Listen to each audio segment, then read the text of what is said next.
Today on Gun&ShotTV, we're going to be talking about South American guns. So this is your standard Colt 1911A1. But the unique thing is, it is a 1930s commercial Colt. It's actually stamped, and it went to the Argentinian police. So it's a pretty interesting piece. It was imported by Sarco, and pretty good value for an actually really nicely made gun with a little bit of wear. On the topic of other South American 45s, we have this, which is a Smith and Wesson model 1937 Brazilian contract. There's a Brazilian crest, and this is 1937, and this is actually a copy of the model 1917 45 that Smith and Wesson and Colt produced. The big difference between the Smith and the Colt is the Smith has recesses in the chamber that allow you to shoot 45 without a moon quip. It had spaces on the case. Unfortunately, ejection is still a problem. You either have to poke them out with a pencil or try and shake them out. This has actually been refinished, and it's got target stocks on it, and it's missing the lanyard because the stocks cover it, and it's got a pretty nice trigger. A little more representative is this, which has also been refinished. This has been Parkerized, but it's also a 1937 Brazilian contract. Same as the other gun, pretty much. It's got a more stock trigger pull to it.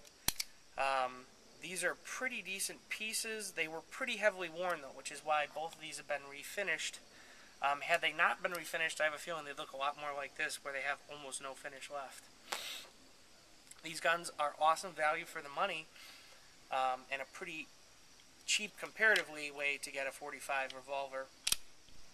Let's go shoot them. So this is the blued 1937 Smith and Wesson 45. Once again, I'm shooting without moon clips because I don't know where I put them. But it is in 45 automatic.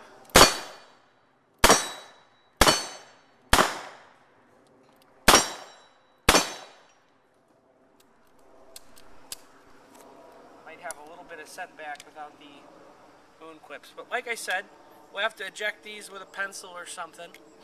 But overall, a pretty nice shooting revolver. This one's had the trigger done and been re-blued and had a little bit of stuff mess with it. And it's got these really nice target stocks on it. So next we're going to shoot the Parkerized 1937. So this is the Parkerized 1937 Brazilian contract Smith and Wesson. This one still has the lanyard. It's got some crappy plastic stocks on it. It's supposed to look like stag. This one has a stock trigger, so probably won't be quite as good with this one.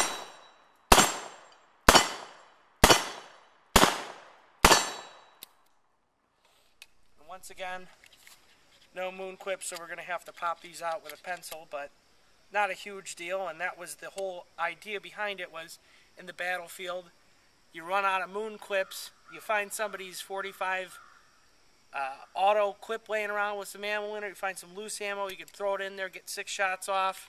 It's better than sitting around looking for a moon clip. This is the last, the Argentinian commercial Colt, also in 45, hence the theme.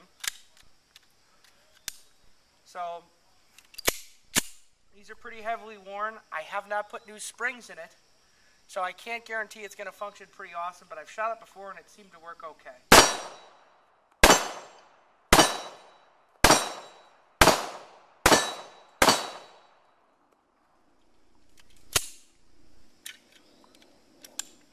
So, pretty decent deal for nice, fine old pieces that might have a little bit of extra wear and not quite the military surplus appeal, but awesome shooters and a great value for your money, the South American 45s.